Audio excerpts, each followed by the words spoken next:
वो नदी के किनारे टूटा हुआ मंदिर, शायद वो मंदिर भी कभी नदी में ही मिल जाए। प्राचीन बरगद का पेड़, शिवलिंग और रामू। शिवरात्रि के दिन मंदिर का यश बढ़ता है और बाकी के दिन बस वही रामू का ठिकाना, प्राचीन मंदिर। माँ बाप कौन था किसी को नहीं पता। मौसी के पास ही रह के धीरे धीरे बड़ा हो रहा था। अचानक से उसकी मौसी भी एक दिन उसे छोड़ के चली गई। पर यह सवाल रामू अब किसी से नहीं करता है। 2 वक्त की आधी रोटी जुटाने के लिए रामू को पूरा दिन नदी के किनारे गुजारना पड़ता था। जैसे ही नदी की तरफ कोई सिक्का फेंकता, रामू तैराक की तरह नदी के अंदर जाके कैसे उस सिक्के को वापस लाता, ये तो बस रामू ही जानता था। कभी कभी पूरे शरीर में मिट्टी लगा के भीख मांगने की कला तो सिर्फ रामू को ही आती है। लौटती लहरें नदी के किनारे जो भी मिट्टी छोड़ जाती, रामू उसी से देवी मूर्ति बनाया करता।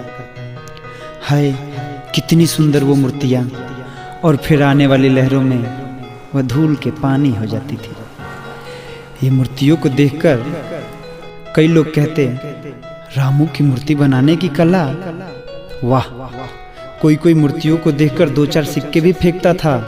नदी में रोज लहरें आती और रामू के हाथों की लहरें क्षण भर में मूर्तियां बना देती थी। जब रामू मूर्ति बनाता था तब लोग कितने भी सिक्के फेंकें, रामू उनकी तरफ बिल्कुल भी ध्यान नहीं देता था। रामू का पूरा ध्यान मूर्तियों पर रहता था। पिछले 2 सालों से गांव में सूखा पड़ा था। गांव के तरह तरह के लोग तरह तरह की बातें करते थे। कोई कहता अच्छे से पूजा करो, तो कोई कहता था महायज्ञ करो, कोई तो झाड़ फूक की भी राय देता था। गांव के दीना चाचा ने कहा, रामू के हाथ की मूर्तियों की पूजा होगा बस। कोई कहता है वो तो छोटी मूर्तियां बनाता है, क्या वह बड़ी मूर्तियां बनाएगा? मंदिर के टूटे गलियारों में रामू ने पिछले साल का ढांचा लाके खड़ा किया और मिट्टी लेके वो अपने काम में व्यस्त हो गया।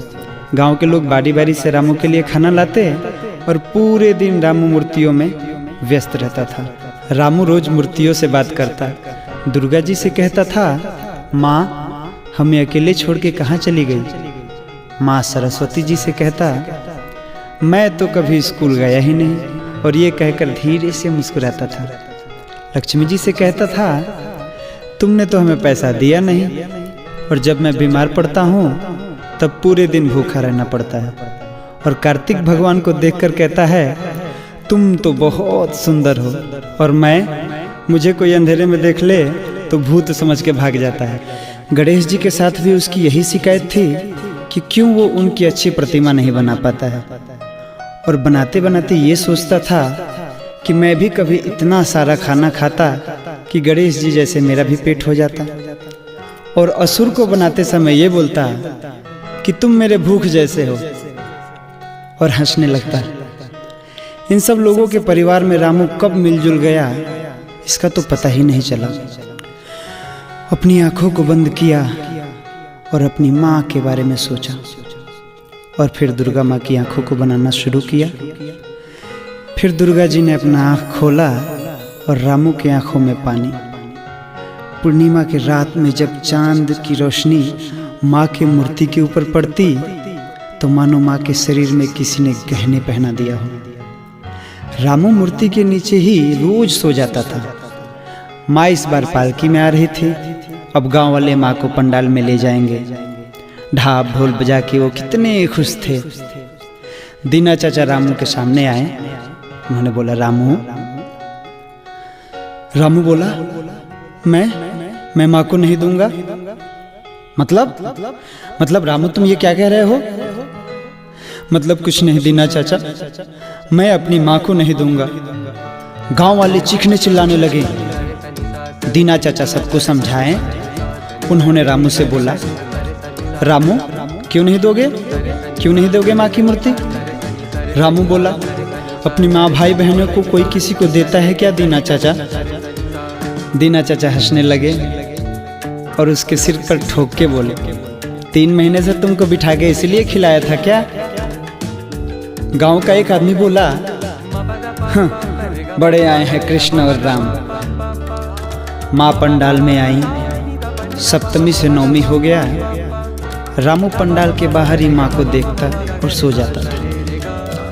कितने मंत्र, कितने माला, कितने लोगों की पुकार, कितनी अगरबत्तियों की सुगंध, दियों की रोशनी, आसमान में ढोक ढाल की आवाज, साथ ही साथ ताशा वालों की मधुर आवाज।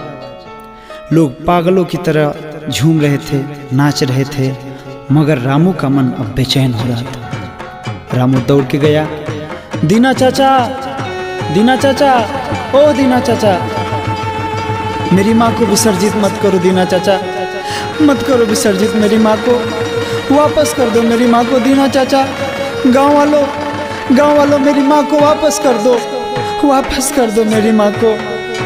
लोग नाच रहे थे, हर तरफ पटाखे बज रहे थे और रामू रो रो के कह रहा था, माँ मत जाओ माँ, वापस कर दो मेरी माँ को। दीना चाचा, ओ दीना चाचा, अरे गाँव वालों मेरी माँ को वापस कर दो, वापस कर दो मेरी माँ को। अरे किसी के माँ के जाने पर कोई खुशियाँ मनाता है क्या? अरे जिसे तुम लोगों ने 4 दिन से पूजा किया है, उसे तुम लोग दीना चाचा, हो दीना चाचा, अरे मेरी माँ को वापस कर दो दीना चाचा, मेरी माँ को वापस कर दो। गाँव वालों मेरी माँ को वापस कर दो।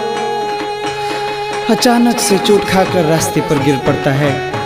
गंगा नदी के किनारे माँ का विसर्जन हो रहा है और रामू अभी भी रो रो के कह रहा है, माँ, मेरी माँ को वापस कर दो, मेरी माँ को वापस कर दो।